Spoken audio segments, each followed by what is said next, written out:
Karen Carpenter was known for her stunningly smooth and controlled vibrato singing voice. As one half of the Carpenters with her brother Richard, she experienced stratospheric success in the 1970s. Yet in private, she was battling a debilitating eating disorder and mental health issues. Her fans may not know that these feelings of inadequacy likely stemmed from complicated personal dynamics within the Carpenter family, though specifically, her relationship with her mother.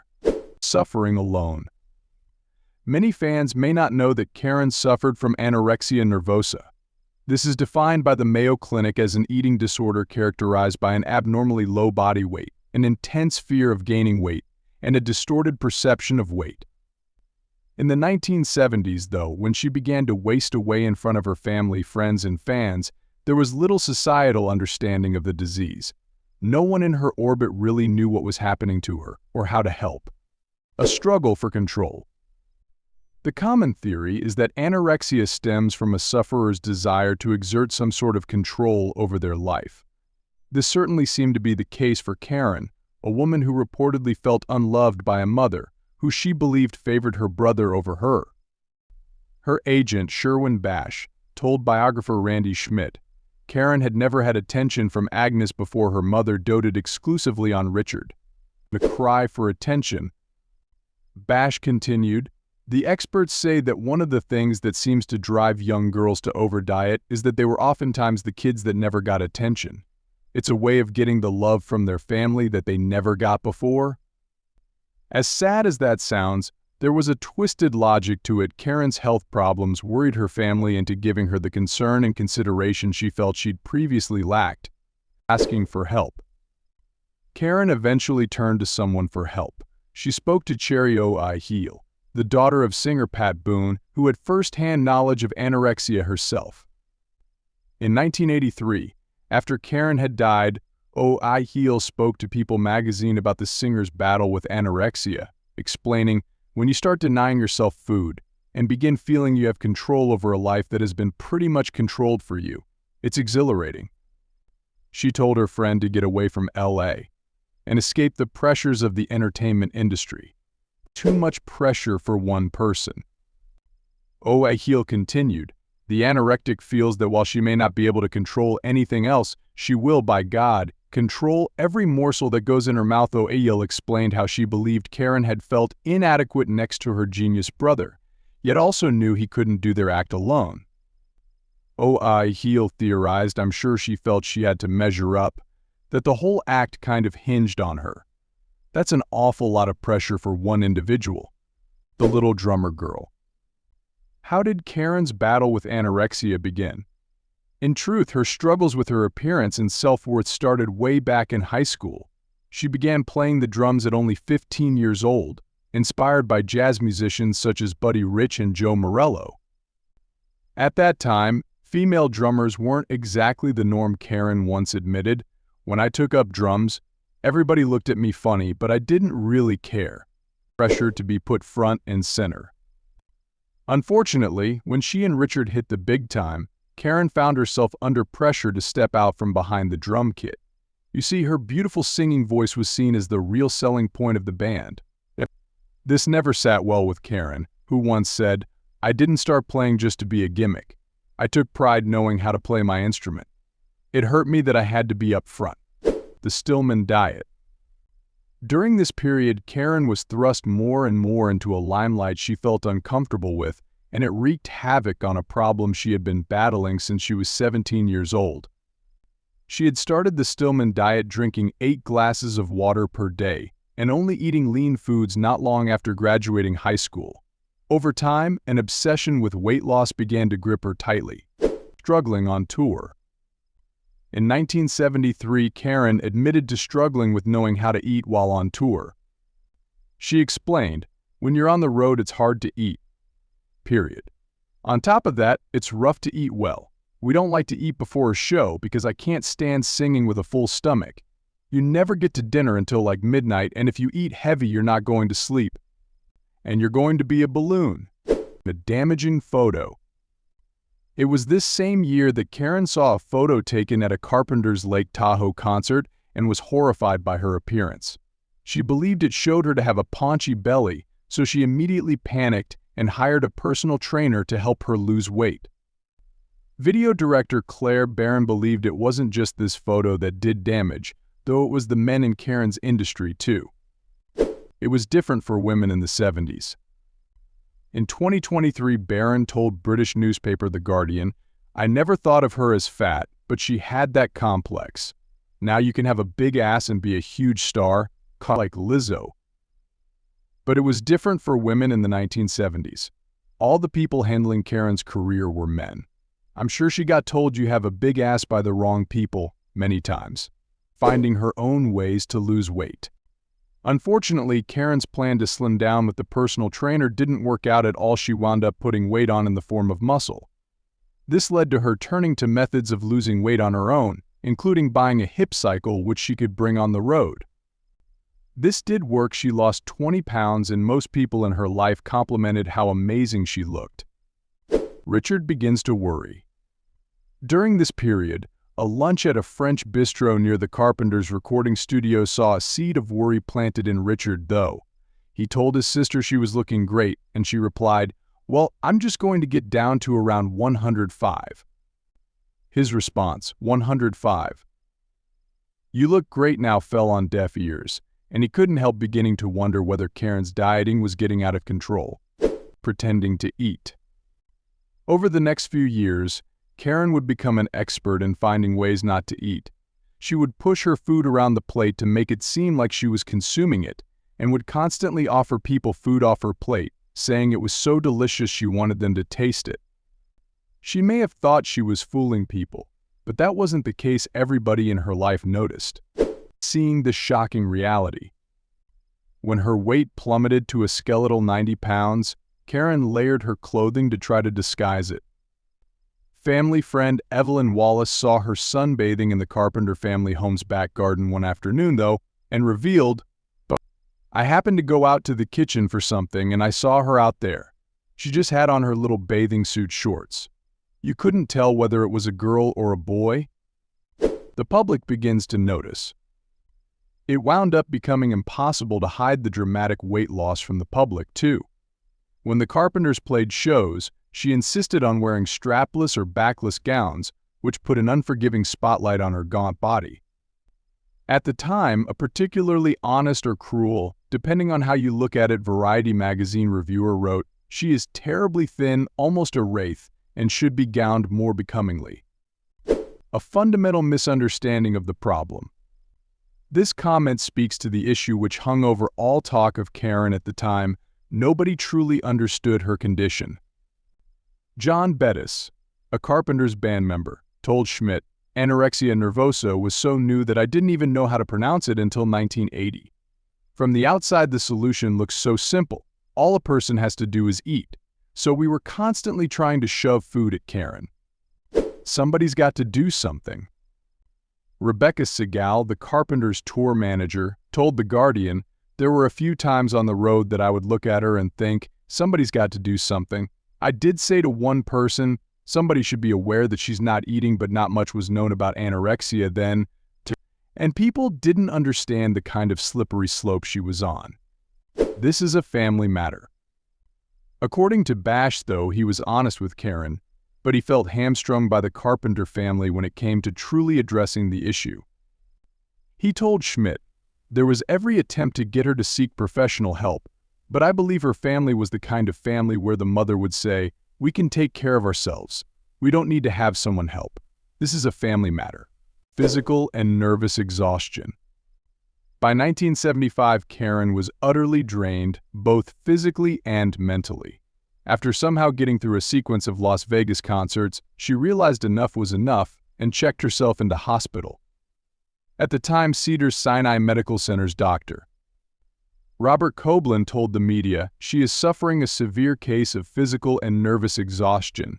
She had a hectic 4-week schedule lined up in Europe, but I could not allow her to go through with it. Running on nervous energy. The canceled tour cost the Carpenters somewhere in the range of $250,000. The family knew Karen needed to get healthy, though, so it was an easy decision to make. While in hospital, she slept for 14 to 16 hours every day, once telling a biographer, My mother thought I was dead. I normally manage on 4 to 6 hours. It was obvious that for the past 2 years I'd been running on nervous energy. A devastating 1-2 punch. This hospital stint helped Karen get her weight to a steady level again, but over the next 5 years anorexia refused to go away completely. Then in 1979 and 1982 things conspired to threaten any mental and physical progress she had made. First, an attempt to forge her own path with a solo record crashed and burned. Then came a short-lived, highly damaging marriage to property developer Tom Burris. A potential solo career is sabotaged. According to Bob James, who worked on Karen's solo project, she yearned for more control over her art. Her label AM seemingly wanted her to pursue this new direction, but it then cut her off at the knees and canceled the album's release. Songwriter and one-time boyfriend Tom Baller said she was beginning to free herself, but she was not free. She had 1 foot in the Carpenters and 1 foot in the new Karen Carpenter. An ill-advised marriage. The marriage to Burris never sat well with anyone in Karen's life, but she went ahead with it anyway. When he turned a planned year-long engagement into an immediate wedding, family and friends became suspicious. Then he revealed just before the big day that he had undergone a vasectomy and couldn't have children, and Karen felt deceived. She'd always been honest about wanting kids. Agnes refuses to let Karen back out. Karen reportedly wanted to back out of the wedding, but too much had already been committed to the ceremony. As per The Guardian, her mother even supposedly told her, "The invitations have gone out. There are reporters and photographers coming. People magazine is going to be there. The wedding is on and you will walk down that aisle. You made your bed, Karen. Now you'll have to lay in it." Burris was living beyond his means. Before long, Karen's new husband was regularly asking her for money and not small amounts. Wallace told Schmidt he'd give her some excuse, and she'd give him the money. He'd ask for $35,000 and $50,000 at a time. Finally, it got down to the point where all she had left was stocks and bonds. It transpired Burris was nowhere near as wealthy as he had made it appear. Another way, he had pulled the wool over Karen's eyes. The worst thing that could have ever happened to her. Karen's friend Itchy Ramon revealed the final nail in the coffin of the marriage came when Karen continued to push for them to start a family. Burris cruelly told her he would never do that with a bag of bones like her, and this completely shattered any confidence she had built. Ramon told Schmidt it was absolutely the worst thing that could have ever happened to her. Stephen Levenkron enters the picture. Karen filed for divorce in 1981 and set about reassembling the pieces of her life. She enlisted the help of psychotherapist Stephen Levenkron, an eating disorder expert who had become famous when one of his books was made into a TV movie. As Ramon admitted, no one really knew why someone would get the disorder or how to treat it, so we were really looking to him to save her. Division within the family. Sadly, Levenkron wasn't able to save Karen, and it led to blame being cast by both the family and the therapist himself. In his book, he accused the Carpenter clan of not giving Karen the kind of love she needed to truly triumph over anorexia. He wrote, "Failure of the family to understand this produces division within the family that in turn results in feelings of anger and guilt." A devastating family therapy session. After a group therapy session in which Agnes allegedly refused to tell her daughter that she loved her, the family never darkened his door again. In 1993, he said, "What I find interesting is that in the entire time Karen was in New York, I got 0 calls from the family. I have never treated anyone with anorexia nervosa whose family didn't call regularly because they were concerned." The family questions Levenkron's credentials. From the family's perspective, though, Ramon told Schmidt, "We used to call him Dr. Levenkron all the time. Then we found out that he wasn't even a real doctor. Any medical issue she had, we had to go see this other doctor at Lenox Hill Hospital." Wallace added, "It seemed like Levenkron was simply trying to talk Karen out of having anorexia, but she'd talk to him, and she'd go back to the same routine." The true extent of Karen's medication abuse is revealed. Karen wound up leaving Levenkron's treatment long before he wanted her to, but not before she revealed to him that she had been taking 80 to 90 laxative pills every single night to keep weight off. Astonishingly, she was also taking 10 thyroid pills every night despite not suffering from a thyroid problem as it increased her metabolism. He claimed it was the first time he'd ever seen a patient abusing thyroid medication. Things looked promising on Thanksgiving. On September 20th, 1982, Karen was diagnosed with extreme dehydration and began intravenous feeding at Lenox Hill Hospital in New York. During her stay there, she gained 30 pounds but was still incredibly thin. Her family thought she'd turned a corner by Thanksgiving, though, as she ate well on that day. Ramon told Schmidt she was very proud of herself then. We were all very proud of her. Agnes makes a tragic discovery. Sadly, this would prove to be a false dawn. Despite upping her weight to 110 pounds within a more normal range for a 5', woman, Karen's heart had been put under too much strain during her battle with anorexia. Agnes found her daughter's body in the walk-in closet of her room in the family home on February 1st, 1983. The exhausted star had simply laid down and never got up again. IPAC poisoning leads to heart failure. Levenkron was interviewed not long after his patient's death, and he revealed Karen had been taking ipecac syrup. He explained, "There are a lot of women out there who are using ipecac for self-induced vomiting. It creates painful cramps, tastes terrible, and it does another thing that the public isn't aware of. It slowly dissolves the heart muscle. If you take it day after day, every dose is taking another little piece of that heart muscle apart. A fatal error of judgment." The therapist continued, Karen, after fighting bravely for a year in therapy, went home and apparently decided that she wouldn't lose any weight with ipecac, but that she'd make sure she didn't gain any. I'm sure she thought this was a harmless thing she was doing, but in 60 days she had accidentally killed herself. It was a shocker for all of us who treated her. Karen's legacy. In the end, Karen left behind a catalog of incredible music that is still loved 4 decades after her death. But perhaps even more importantly, her death triggered a greater societal awareness of the devastating realities of anorexia and the pressures women in the entertainment business are constantly put under. These days, plenty of famous faces fight back against the cultural championing of thinness. Mental illness is an invisible disability.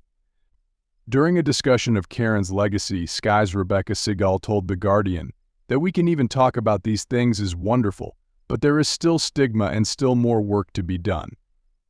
Mental illness is an invisible disability. Living anyone's life other than your own, your mother's, your brother's, your fame, that's a painful life for anybody. Karen's friend Gail Levent added that she was emotionally starting to deal with it, but her body had given up. A brother who misses his sister. In 2021, Richard, who battled his own demons and conquered Quaalude addiction, told magazine Closer Weekly he'd prefer to focus on the wonderful music left behind, rather than Karen's disease.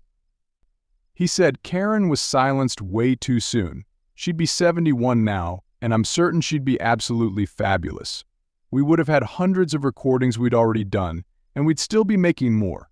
That's what I miss.